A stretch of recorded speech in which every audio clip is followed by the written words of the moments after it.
Hey guys, welcome to my channel. I'm Abby and I'm so excited to have you here. On this channel I'll be sharing information about moving and living in the Gambia. I will be providing you with some historical facts about the Gambia, and if you benefit from this type of information, please go ahead and subscribe, leave a like or a comment. I love hearing from you.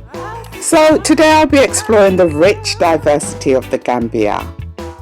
I will be introducing you to some of the different tribes and cultures that reside in the Gambia. We'll be discovering the rich diversity of Gambian culture, highlighting the different tribes and ethnic groups. I'm not an historian and I do not claim to know all the individual attributes for the different tribes in the Gambia, but I will provide you with a brief synopsis of what I've learned so far. The Gambia consists of 8 official ethnic groups: Mandinka, Fula, Wolof, Serahule, Manjago, Aku, and Jola tribes. However, there are other groups of people who have immigrated to the Gambia, such as the Lebanese and Asian people, as well as individuals from the Caribbean and other parts of Africa.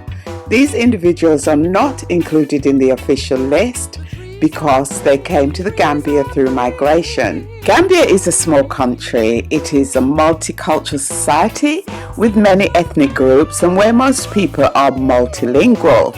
As a result of the different groups, you will find people being able to speak 3 to 4 local languages. Its size and influence of Islam in the Gambia contributes to why it has a reputation for being a peaceful and harmonious country as compared to that of other African countries. Although there is some conflict within the country, there is a minimum of intertribal and racial frictions.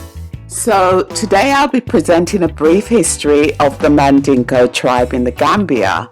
It will not be possible for me to cover all the different tribes that exist in the Gambia because they are so different and there is so much information to present on each tribe. I decided to present information about this group because I find the history of this particular group of people very interesting and hope that you will too. The Mandinka people are the largest tribe in the Gambia, and to date they are the largest ethnic group of people in the Gambia. They make up 42% of the population. People sometimes refer to this group of people as Mandinka. They are widespread through the whole of West Africa and particularly in Mali, Senegal and Guinea. Mandinka people are the descendants of the Mali Empire, which rose to power in the 13th century under the rule of King Sunyata Keita, who founded an empire that would go on to span a large part of West Africa. The Mandinka migrated west from the Niger River in search of better agricultural lands and more opportunities for conquest. Today, the Mandinka inhabit the West Sudanian Savannah region, which extend from the Gambia and the Casamance region in Senegal to the Ivory Coast.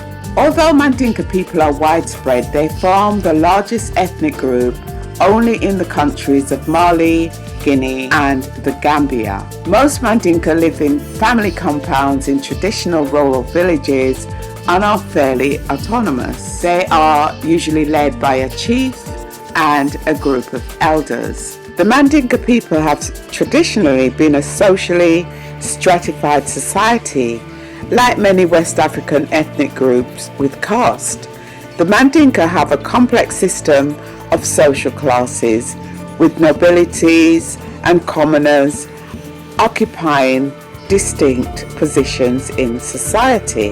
The nobles originated from a royal household or had a powerful existence, or potential holders of power, such as great war leaders, kings, and so on.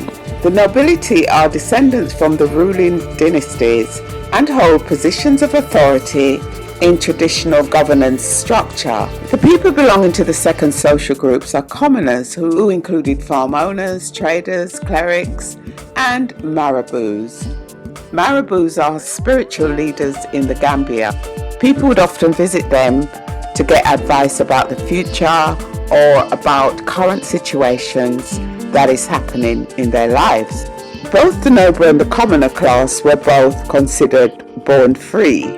Mandinka people are rural, subsistence farmers who rely on peanuts, rice, millet, maize and small-scale husbandry for their livelihood.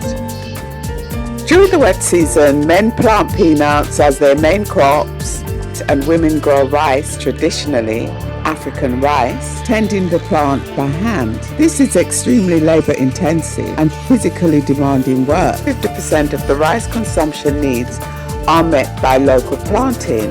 The rest is imported from Asia and the United States. The third class were caste members or artisans, carpenters, blacksmiths and leather workers. Those who were classified as slaves were at the bottom of the scale. They were split into two different groups: household slaves and agricultural slaves. Household slaves were treated better than the agricultural slaves because it is said that these slaves were prisoners of war who were captured in raids on local villages. These slaves were treated as merchandise to be traded when the need arose. This is an eye-opener for me and quite shocking to know that we had a hand in using our brothers and sisters as merchandise. How do you feel about this? Leave your comments in the comment box. The Mandinka have a rich social culture with strong emphasis on family and community. In addition to family and social class structures, the Mandinka also have a rich tradition of social organization around age sets or groups of individuals who are born during a particular period, who share common experiences and responsibilities. Age sets are organized around a specific goal or purpose, such as the protection of the community, and typically dissolve once their objectives have been achieved. Overall, the social structure of the Mandinka is built around strong family ties, communal living, and respect for authority and tradition. Certain tasks are assigned specifically to men, women, or children. Men clear the undergrowth and prepare the land for farming season and plant mangoes and manage particular crops. In addition, men are responsible for hunting, herding, leatherwork, building of houses, and so on. Young boys are taught to take care of crops and herd cattle. Eventually, they are initiated into the responsibility of manhood. This is when they become circumcised.